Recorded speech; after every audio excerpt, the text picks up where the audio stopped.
Tooting horns and holding signs, hundreds lined the Stuart Causeway Saturday to show their support for the dying Indian River Lagoon.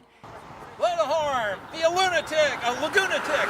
After surviving several months of rallies in the Florida heat and rain, a lighter side has emerged, with Florida Oceanographic Society's Mark Perry and others now calling themselves Lagoonatics. Did you just make that up? No, somebody's telling me, hey, Mark, you're a Lagoonatic. I said, yeah!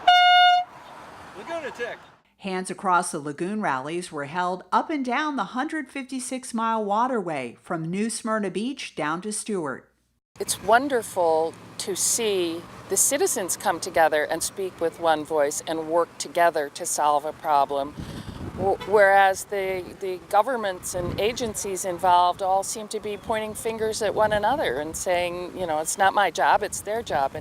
And yet the citizens get it. They're all here, all together. State Senator Joe Negron says progress has been made as a result of citizen outrage following the releases of polluted water from Lake Okeechobee into the Indian River Lagoon. I think that if you look at the programs that we're working on, if you look at the $40 million additional dollars for the C-44, the $90 million that the state's going to put into raising the Tamiami Bridge so that water can flow south.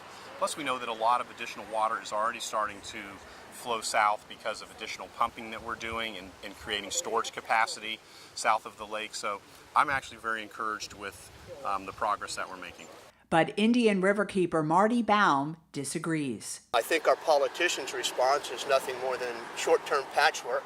They're trying to placate us because they know that as soon as the discharges stop, that once again we will forget.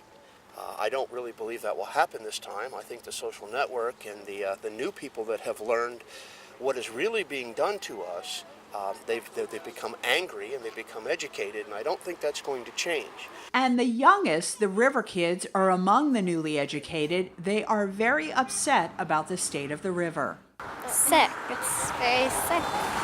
Yeah, it's not good because you're not able to swim in the river because people are getting sick and disease. Do you miss swimming in it? Yes. We need to keep showing the politicians who we vote for that we mean business, and it doesn't matter if the rain stops and the water turns blue.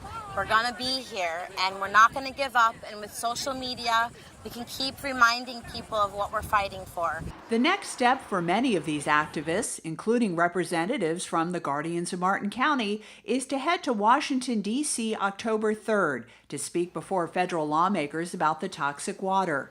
Sewell's Point Town Commissioner Jacqui Thurlow-Lippisch believes positive change will result from the trip. Anybody in this county who has the ability to make a difference or have influence is exerting that right now. So I think there is a good chance that something will come out of Washington. Stay up to date on the Washington, D.C. trip and the water crisis at theguardiansofmartincounty.com.